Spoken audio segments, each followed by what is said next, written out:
Hey everyone, Joe here. Well, today I thought we'd review some more raw photos taken with the Canon 80D. Now, what we're going to be looking at today is the dynamic range that the new sensor is able to pull out. And I think it's pretty impressive. And so I've got some photos here, just 3 of them. I took them today, I'm doing a photo walk. And they really do demonstrate how much more dynamic range this sensor has over the previous Canon cameras. So let's hop in here and take a look at the first photo. Obviously, I exposed for the sky on this one, and you can see all the trees and much of even the rice field. It's fairly dark. The trees are almost completely black. So, how much dynamic range can we resolve here? Let's pull it to the develop module here. We'll take a look. Okay. So, first thing I'm going to do is I am just going to pull up the exposure until the trees, which are, like I said, almost completely pitch black right now, have detail and we'll be able to see a lot of things. So I'm going to slide it all the way up. 5 stops. That's fairly impressive. Now, another thing I'm going to look at here, I'm going to zoom in. You notice there still is luminance noise to be expected. We haven't done any noise reduction. But what you're also not seeing is a lot of color noise. There's almost no color noise I can even see at the moment. So that itself is a huge improvement. We're seeing a lot more dynamic range. Now let's zoom back out here. Now for just the heck of it, let me just pull down the highlights and pull up the shadows. And of course that really blew it out completely, but I'm going to pull back the exposure until they both look fairly decent. And I'm just going to keep looking to about, right there. Okay, maybe a little bit less than the sky. But look how much we're able to detail we're able to pull back here. Of course, for those who are worried about sharpening stuff, you can just mask it out. Do a little noise reduction here.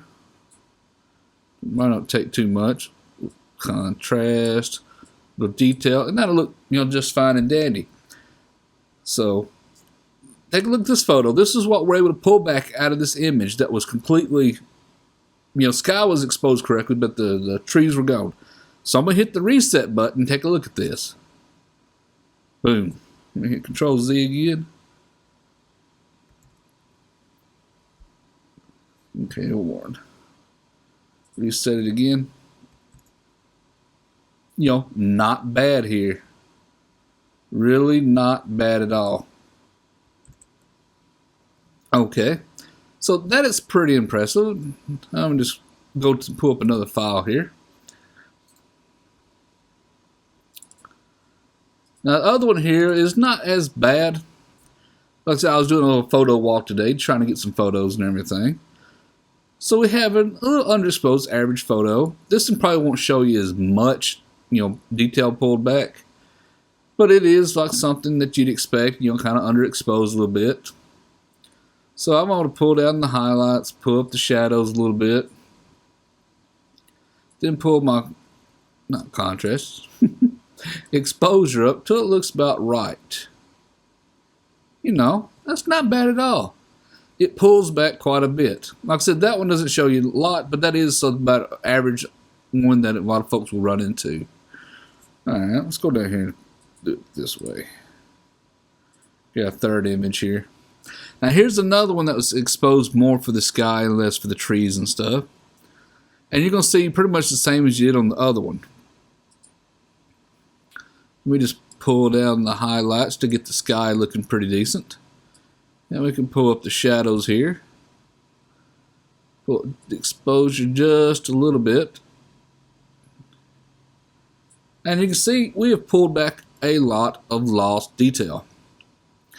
So, how well is the Canon 80D sensor working? Well, to me, my honest opinion, and I've been looking at a lot of other reviews and stuff online just to kind of get a proper consensus of it.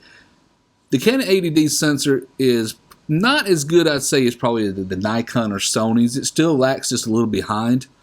But it is absolutely the best performing as far as dynamic range than any current Canon camera on the market, including the 5D Mark III, including the 7D Mark II, all the other Rebels, or even the previous 70D. this sensor actually has more dynamic range. So what it tells me is, Canon's actually putting forth effort to get these cameras more competitive, because that's one of the biggest, huge complaints a lot of photographers been having with Canon, is they just not have the dynamic range that a lot of the Nikons have. Now, mind you, a lot of the Nikons have Sony sensors in them, so Canon is putting forth effort here.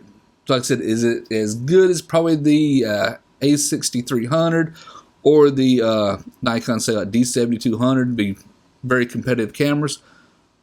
No, but it's really close. It's getting on up there. So anyway, I thought I'd show you the dynamic range. Very impressed with it. It's a huge leap better than my Canon 70D. My Canon 70D, if I'd have took these same photos, there would have been a lot more, just a lot more color noise in those shadows. So anyway, I think it's a great improvement. I thought I'd just show this to everybody, and that's it for this video. Anyway, if you like the video, think it's helpful, found it informative, how about a thumbs up? Thumbs up is always highly appreciated. If you're not a subscriber to my channel, be sure to subscribe. Subscribing's free, it's for you, and lets you know when I release more videos. Until next time, everyone, thank you for watching.